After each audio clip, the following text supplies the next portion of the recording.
Bonjour, je m'appelle Souleymane Amri, je suis directeur de l'entreprise de conseil en transformation digitale Forcinet. À la base, je suis de formation ingénieur et donc je suis ingénieur d'État en technologie de l'information et télécommunications.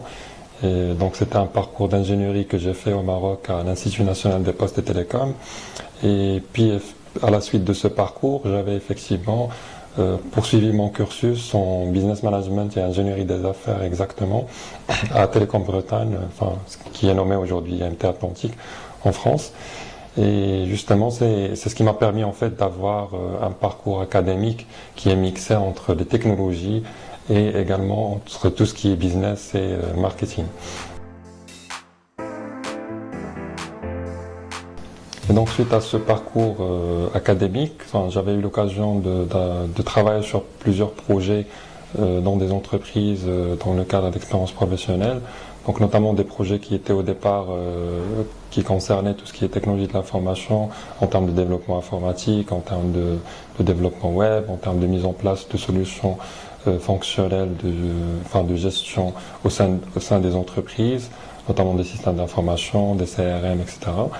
Et aussi d'avoir des expériences professionnelles qui étaient orientées business, notamment avec la Poste du Maroc en gérant des projets de la Poste numérique, donc des produits numériques au départ qui étaient destinés aux entreprises et aussi aux particuliers. Et puis par la suite, dans mon expérience en France, avec Orange, dans un métier d'ingénierie d'affaires, ou ce qu'on appelait nous les International Customer Offer Manager, où on était justement supposé vendre des solutions télécom de gros à des opérateurs internationaux dans le monde. Et après cette expérience-là, justement, je suis rentré au Maroc et c'est là où est né quelque part les premières idées de développer mon propre business. Alors pour Forcinet, c'est une entreprise justement de conseil en transformation digitale et marketing qui avait commencé au départ avec un positionnement d'e-réputation et de marketing digital et qu'on a étendu par la suite pour couvrir toute la transformation digitale de par notre expertise justement en matière de technologie de l'information et aussi en matière de business, marketing, etc. Et donc aujourd'hui Forcinet elle est positionnée sur la transformation digitale et plus précisément dans le conseil en transformation digitale parce qu'on conçoit que la transformation digitale elle englobe principalement 3 parties pour chaque entreprise, quel que soit son type, quel que soit est-ce qu'elle est privée ou publique en termes d'institutions aussi. Donc une première partie qui est humaine, qui concerne le développement de culture digitale pour les collaborateurs des différentes entreprises et conduire ce changement-là. La deuxième, elle est technologique en matière d'outils et de technologies qu'ils vont utiliser en interne pour digitaliser leur processus métier, pour faciliter leur travail, pour automatiser ce qu'ils ont l'habitude de faire. Et la troisième, c'est la partie marketing digital et expérience client.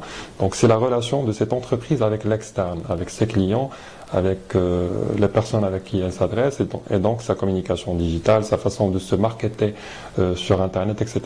Donc nous, quelque part, on fait partie des rares entreprises ici au Maroc qui proposent vraiment du conseil en termes de stratégie de toute la transformation digitale de bout en bout en ayant effectivement des stratégies conçues avec ces entreprises qui nous sont partenaires et clientes qui vont traiter tous ces aspects-là en matière de transformation. Alors, ce qu'il faut dire justement par rapport à ce point, c'est que la vie d'un entrepreneur n'est pas facile. Vraiment, c'est pas très évident. Et je pense que c'est ce qui fait qu'on a des vocations différentes, que certains justement se retrouvent dans cet esprit d'entrepreneuriat et d'autres pas. Et bien évidemment, on reste toujours dans une phase où on teste parce que c'est pas évident de prendre déjà la décision au départ de laisser une carrière qui se développe dans une entreprise en tant que salarié et de rompre avec ça pour aller créer son entreprise from scratch, donc de démarrer vraiment à zéro et de construire de base. Donc l'idée déjà est difficile. Et dans mon cas, effectivement, c'était le cas. Et ce qui a aussi quelque part mis plus de challenge, c'était que le digital n'était pas très consommé quelque part par les entreprises au Maroc à l'époque où on avait démarré. Enfin, certes, les consommateurs, enfin, les utilisateurs finaux, les citoyens, enfin, ils étaient déjà adeptes de ça, mais pas les organisations, pas les institutions. Donc déjà, il fallait faire vraiment un grand effort pour pour vulgariser les concepts, pour expliquer aux entreprises l'intérêt derrière, pour leur proposer de la valeur ajoutée derrière. Et en même temps, quand on démarre et qu'on démarre à zéro, c'est que voilà, on est limité en ressources financières, on doit forcément compter aussi sur nos proches pour nous aider quelque part à survivre pendant cette période. Et moi, je conçois qu'en tout cas les 2 premières années de Forcinet, s'il y a quelque chose que je retiens, c'est que la force d'un entrepreneur pour qu'il continue, pour moi, c'est pas dans l'idée, c'est pas dans le projet, c'est d'abord et principalement dans le mental. C'est ce mental où on se réveille chaque matin en se disant mais pourquoi j'ai pris cette décision alors que je pouvais être dans une entreprise avec un salaire tranquille, avec des horaires définis, etc. Alors que je suis dans cette expérience qui me demande beaucoup d'efforts, où on n'a pas vraiment de retour sur investissement sur le champ et on ne sait pas quand ça va venir dans certains cas. Donc vraiment, si on n'a pas cette force mentale qui va faire en sorte qu'on va se dire non, on va continuer quand même à avoir les premiers noms des clients qu'on approche, ou justement d'avoir des personnes devant nous qui vont peut-être rejeter ce qu'on leur propose. Ça, c'est pas évident au départ, et c'était pas évident au départ. Après, c'était justement une expérience qui m'a fait tester mon mental en quelque sorte, parce que je me suis découvert par rapport à ça. Et effectivement, au départ, ça demandait beaucoup de travail, donc je pourrais dire que pendant les 2 premières années, ou un petit peu plus, quasiment c'était la vie professionnelle qui primait principalement par rapport à la vie personnelle. Donc moins de temps dédié à la vie personnelle, moins de temps dédié aux activités. Et ça aussi, c'était un apprentissage parce que par la suite, j'ai découvert qu'on ne peut pas rester sur ce rythme si on veut justement réussir à développer ce qu'on souhaite. C'est qu'on ne peut pas avoir une vie, une carrière, que ce soit entrepreneuriale ou autre, au détriment de notre vie personnelle derrière. On a des proches qui ont besoin de nous, nous aussi on a besoin d'eux, etc. Donc il faut dédier du temps. Et sincèrement, une des choses que j'avais faites à l'époque, c'est que avant, je me dédiais au travail 7 jours sur 7. Et à un certain moment, je me suis dit, stop, je vais commencer à prendre au moins mes dimanches. Et mes dimanches, je vais éteindre mon téléphone et je vais me dédier justement à des activités pour moi-même, pour ma famille, pour les proches, pour mes amis, etc. Chose que j'ai commencé à faire. Après, j'ai développé ça en me disant, même au cours de la semaine, il faut que je réserve quelques moments pour des activités que j'aime, des activités artistiques, des activités sportives, etc. Et j'ai constaté en fait qu'en faisant ça, il y a aussi la performance en matière de travail qui va s'améliorer. Donc en fait, l'idée de se dédier à 100% à quelque chose de professionnel ne fait pas comme il nous semble développer cette performance. Au contraire, c'est que ça devient très lourd. Donc ça, d'une part, c'était les challenges personnels. Il y avait aussi des challenges aussi en matière de culture ou de mentalité qu'on avait à l'époque au Maroc. Quand même, j'avais commencé l'entreprise à l'âge de presque 25 ans. Et c'est pas évident aussi parce que c'est là où j'ai découvert qu'on a vraiment une vraie culture de cheveux blancs. Enfin, les gens ne font pas confiance aux jeunes. Même si on est dans un domaine qui est lié principalement aux jeunes, mais les gens ils font pas confiance aux jeunes, donc il faudrait vraiment doubler, tripler, quadrupler les efforts pour qu'on vous fasse confiance. Et des fois, ça se passe au détriment de ce que vous proposez, au détriment de vous ou autre chose. Et notamment aujourd'hui, après la stabilisation quelque part de l'entreprise et lorsqu'on a réussi à avoir des clients stables qui sont aujourd'hui fidèles à notre entreprise, et je les remercie justement parce que ces premiers clients qui font confiance à l'entreprise, c'est les clients justement qui donnent à l'entreprise son élan pour l'avenir. Donc après que ça s'est stabilisé, je peux dire que c'est là où j'ai pris effectivement vraiment le temps de remettre en question la façon dont je gère ma vie personnelle aussi avec la vie professionnelle. pour me permettre aujourd'hui de passer plus de temps avec ma famille, pour me permettre justement d'avoir d'autres activités, en gros d'avoir un équilibre. Bien évidemment, il y a des fois où il y a des charges qui sont des charges de travail qui sont très très importantes. Et là, justement, ce qui va arriver, c'est qu'on va dédier plus de temps aux professionnels parce qu'il y a des urgences, parce qu'il y a des deadlines, etc. qu'il faut gérer. Mais en tout cas, après ça, on se rend compte que voilà, on a dédié assez de temps pour l'entreprise. Maintenant, il faut encore une fois avoir du temps pour soi, avoir du temps pour les gens qui comptent pour nous. Et justement de sortir de cette ambiance qui peut des fois être très agréable en entreprise et des fois pas. Donc comme n'importe quelle expérience dans la vie, il y a des ups et des downs et c'est géré au fur et à mesure que ça se produit. Alors, généralement, mon constat par rapport à l'écosystème entrepreneurial au Maroc, c'est que déjà, je dis ça vraiment de tout cœur, il y a eu un grand développement entre le moment où on a commencé notre business et aujourd'hui. Déjà, il s'est développé, il y a eu pas mal d'initiatives qui étaient développées. Donc, on a eu des programmes tels que Interaqa, d'autres programmes également qui encouragent à l'entrepreneuriat. Il y a eu aussi des fonds qui consistaient justement à aider des entrepreneurs qui ont des projets prometteurs. On a eu entre-temps plusieurs incubateurs d'entreprises.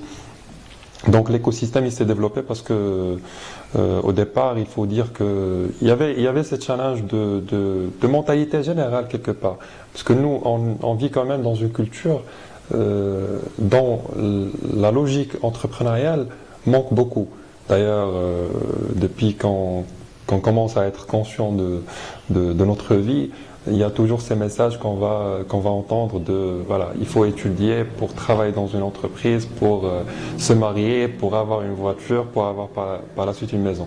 Et donc un parcours qui est tracé et qui est culturel en fait, c'est un élément structurel dans la société. Et du coup, les gens, forcément, ils sont conditionnés par rapport à ça. Et à chaque fois qu'on va dire que on va faire de façon différente, à savoir on va créer une entreprise et on va entreprendre, là les gens forcément ils seront déstabilisés. D'ailleurs même moi au départ, quand j'ai décidé de créer mon entreprise, mes proches ils n'étaient pas tous d'accord. Donc et ceux qui étaient à peu près d'accord, ils me disaient fais ce que tu penses que ça sera bon pour toi. Mais ils n'étaient pas convaincus de ça. Pourquoi une personne qui a fait un parcours qui est excellent, qui a eu des diplômes excellents, qui peut faire une carrière excellente en tant que salarié, va choisir ça? Parce que culturellement, ça, c'est pas très tolérable facilement. Donc eux aussi, ils attendent que vous puissiez réaliser en fait des succès qui seraient tangibles pour qu'ils commencent enfin à accepter l'idée justement. Et donc culturellement, c'est difficile et c'est ce qui fait que l'entrepreneuriat au départ, c'était pas très développé dans les esprits, ni en termes aussi de politique générale. Bien que le Maroc, il était au départ, je pense que dans les 90, il était parmi les pays initiateurs de programmes d'entrepreneuriat. Mais à un certain moment, il y a eu quand même une certaine récession par rapport à cette stratégie-là, jusqu'à très récemment, effectivement. Donc, moi je dirais ces 3 dernières années, il y a eu vraiment un développement de cette logique et aussi un encouragement pour les jeunes pour entreprendre. Et cet encouragement-là, moi je pense qu'il va venir à l'encontre de toute cette culture qui consiste à ne pas faire confiance aux jeunes, à vouloir les tester d'abord avant de leur donner quelque chose de concret. Et ça va bloquer ça forcément parce que plus on aura d'entrepreneurs jeunes, forcément plus le taux de succès des jeunes va augmenter et forcément ça va faire que la confiance elle va augmenter et plus on va aller dans ce sens, plus il y aura d'autres programmes. Et d'ailleurs, je pense qu'on est sur cette lignée parce que même sur le plan politique quelque part, on a eu cette idée de commencer à donner justement du pouvoir aux jeunes et le pouvoir déjà a commencé au niveau économique en créant des entreprises voilà, qui réussissent aujourd'hui dans différents domaines, en proposant différentes prestations. Alors, en fait, si j'ai à donner des conseils aux futurs entrepreneurs aux futurs jeunes justement qui pensent à entreprendre ou pas, ça serait principalement aussi basé sur mon expérience. Donc déjà, on part sur une base qui est que les expériences diffèrent. Donc ce que je vis moi forcément ne va pas être exactement vécu par d'autres personnes, mais c'est bien quand même d'avoir l'expérience de quelqu'un qui a passé par chemin. Et moi, mon premier conseil déjà, c'est que déjà quand on est en train de penser à entreprendre et on se dit est-ce qu'on choisit l'entrepreneuriat ou est-ce qu'on choisit d'être salarié, il ne faut pas qu'on rende la notion de salarié péjorative. Il y en a ceux justement qui ont cet esprit entrepreneurial, il y en a ceux qui ont l'esprit de salariat. Les deux sont des carrières, les deux peuvent faire justement qu'on ait d'excellentes carrières. Donc c'est pas un choix de un est meilleur, l'autre n'est pas meilleur, parce que déjà, à chacun ses avantages et ses inconvénients. Quand on est dans le salariat, enfin, on a l'avantage de la stabilité, etc., financière, sociale, familiale, etc. Quand on est dans l'entrepreneuriat, c'est vraiment déstabilisant. Et puis même quand les choses s'améliorent, il y a toujours ce risque à tout moment qui peut venir en sorte et déstabiliser encore. Donc il y a des avantages et des inconvénients, c'est pas qu'on est pour l'une ou l'autre. Deuxièmement, je pense que mon premier conseil que moi j'avais retenu dans mon expérience au tout départ, c'était de ne pas négliger la vie personnelle. Je vais la raconter une anecdote. En fait, j'étais dans un événement et l'événement il parlait quelque part, enfin la présentation elle parlait de la prise de risque et de l'échec en fait. Et tous s'accordaient sur le fait que si on tente et on échoue, qu'est-ce qui se passe? Rien. Il n'y a pas de souci, il ne va pas y avoir de problème. Et là, j'ai dû intervenir parce que moi, je ne suis pas totalement d'accord avec ça. Je dis, je ne suis pas totalement d'accord avec ça parce qu'effectivement, moi, je fais partie des personnes qui encouragent vraiment les personnes à tester, à échouer, etc. Sauf que même dans l'échec, il y a des degrés. Il y a des degrés, des fois, qui peuvent toucher à la personne, notamment en termes de santé.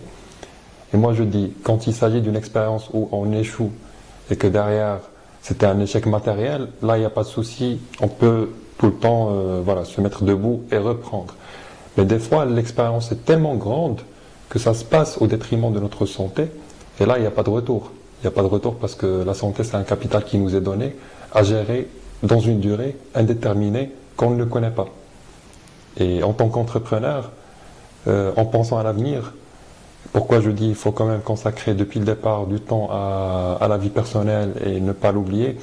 Dans l'avenir, on a besoin de nous-mêmes plus qu'au départ. Donc si on s'épuise et on se consume au départ, il n'y aura plus rien par la suite. Après, il y a aussi d'autres conseils en matière disons, de collaboration avec les entreprises, etc. Certes, les collaborations diffèrent avec chaque entreprise, chaque organisation. Quand on travaille avec le public, c'est différent que quand on travaille avec le privé. Il y a des contraintes de paiement, de solutions, etc. Mais moi, je dis, il faut toujours croire à ce qu'on propose. Parce qu'on aura sûrement des clients ou des entreprises qui vont nous dire, nous, on veut ça. Et on ne serait pas forcément d'accord en tant qu'expert ou en tant qu'entreprise qui propose ce métier-là. Mais là, il faudrait déjà que nous, on soit convaincus pour pouvoir convaincre l'autre et tenir à cette idée-là. Quatrièmement, je dirais, il ne faut pas aller plus vite et plus grand que nos capacités.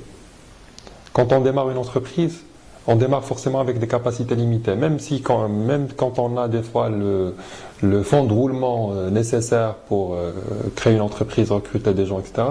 Mais les capacités justement à gérer des projets, etc., je dis que c'est limité au départ. Pourquoi? Parce qu'on n'a pas encore vécu l'expérience terrain avec les projets des clients. Donc, j'ai vu pas mal de fois des entreprises qui ont démarré très très fort, en prenant de grands projets chez pas mal de clients que ça, et qui ont fini par ne rien gérer à la fin et fermer en fin de compte. Donc je dis tout le temps, aller crescendo, étape par étape, parce que chaque étape, elle va ramener de nouveaux challenges, et il faut être prêt justement pour ces nouveaux challenges. Et dernier peut-être conseil, et je pense que ça c'est l'esprit que partagent tous les gens qui ont un esprit entrepreneurial, c'est que quand on fait de l'entrepreneuriat, c'est plus une expérience humaine qu'une expérience business. Et ça, je l'ai vécu personnellement. Ça m'a appris beaucoup de choses. En démarrant à zéro, j'ai pu faire des tâches que je n'aurais jamais pensé, imaginé que je ferais. J'ai fait des tâches qui ne faisaient pas partie de mon expertise ni de mon expérience. Et déjà, si on n'a pas cette logique de faire des choses, peut-être qu'on n'aime pas des fois qu'on aime, etc., des fois qu'on maîtrise, des fois qu'on ne maîtrise pas, ça va être compliqué. Donc derrière, et le fait de faire ça, ça fait qu'on se rend compte du travail que font les autres. Et on commence en fin de compte à considérer le travail de l'autre et à ne pas le sous-estimer. Et c'est pour cette raison-là que je dis que l'expérience entrepreneuriale est d'abord une expérience humaine avant qu'elle soit business. Ce qui va faire que votre entreprise va réussir, c'est l'humain, c'est de considérer les collaborateurs qui sont avec vous, les gens justement qui sont là à développer ces projets avec vous, avant l'objectif de l'argent. Parce que la fin ultime derrière, c'est d'avoir de l'argent forcément pour développer davantage. Mais si on n'a pas d'humain, ou que le côté humain est cassé au départ, on ne va pas aboutir à ce deuxième objectif. Donc pour moi, mon dernier conseil justement, c'est privilégier l'humain, l'humain, l'humain.